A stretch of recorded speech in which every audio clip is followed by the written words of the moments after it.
আসসালামু আলাইকুম। আজকে আবার একটা দুপুরে রান্নার ভিডিও নিয়ে চলে আসলাম। আজকে রান্না করব আলু বেগুন দিয়ে কাতলা মাছ আর পটল ভাজবো।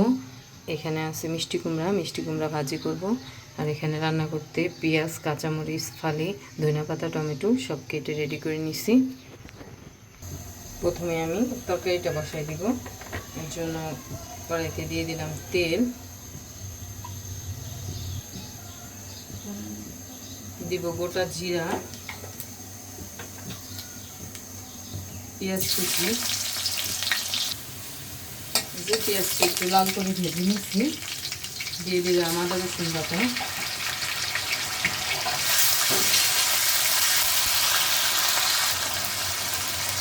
কষানোর জন্য দিলাম একটু পানি, দিব কাঁচামরিচ ফালি, হলুদ গুঁড়া, মরিচ গুঁড়া, ধনিয়া গুঁড়া, স্বাদ মতো লবণ। মশলাটা এখন ভালো করে একটু কষাই নেব।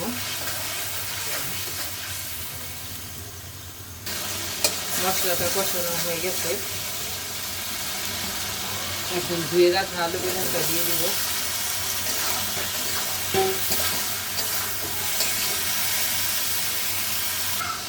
আলু আর বেগুনটা ভালো করে কষাই নিচ্ছি।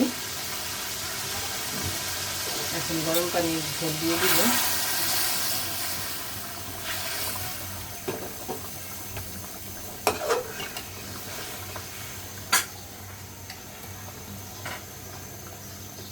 দিয়ে দিব টমেটো,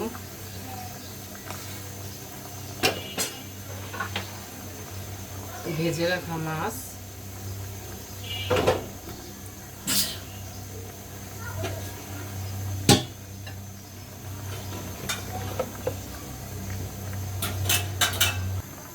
দিব ভাজা জিরার গুঁড়া,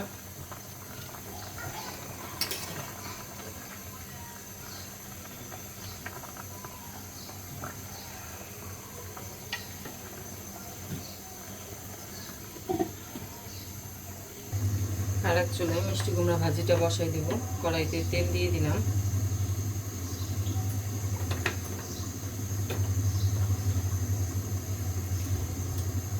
দিব 2টা শুকনো মরিচ ছিঁড়ে, অল্প পরিমাণ কালো জিরা,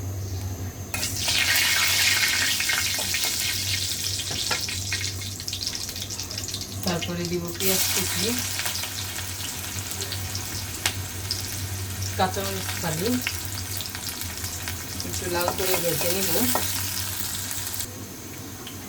পেঁয়াজটা একটু লাল করে ভেজে নিচ্ছি। এখন ধুয়ে রাখা মিষ্টি কুমড়াটা দিয়ে দিব।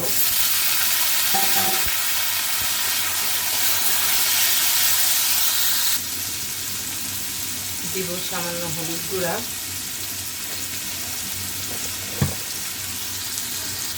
স্বাদ মতো লবণ। তরকারিটা হয়ে গেছে, এখন ধনেপাতা দিয়ে নামাই নিব।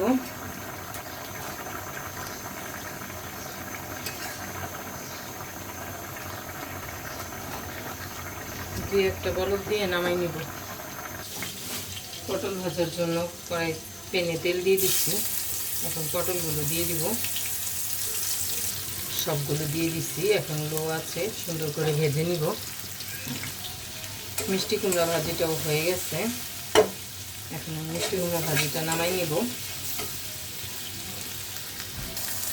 পটলগুলো ভাজা হয়ে গেছে, এখন তুলে নিব।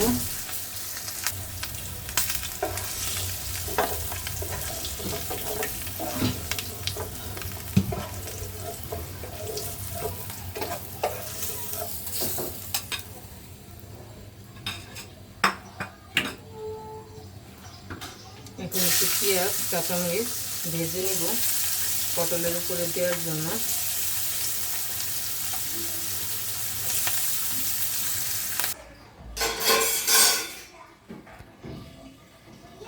যে রান্না শেষ হয়ে গেছে, আমি সব টেবিলে রেডি করে নিচ্ছি। আজকে রান্না করছি মিষ্টি কুমড়া ভাজি, পটল ভাজা, কাতলা মাছ, আলু বেগুন, টমেটো দিয়ে ঝোল করছি, আর এখানে আছে ভাত।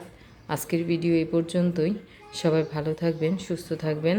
আমার ভিডিওটা পছন্দ হলে আমার চ্যানেলটাকে লাইক, কমেন্ট, শেয়ার এবং সাবস্ক্রাইব করে দিবেন। ফেসবুকে দেখলে ফলো দিয়ে দিবেন। আল্লাহ হাফেজ।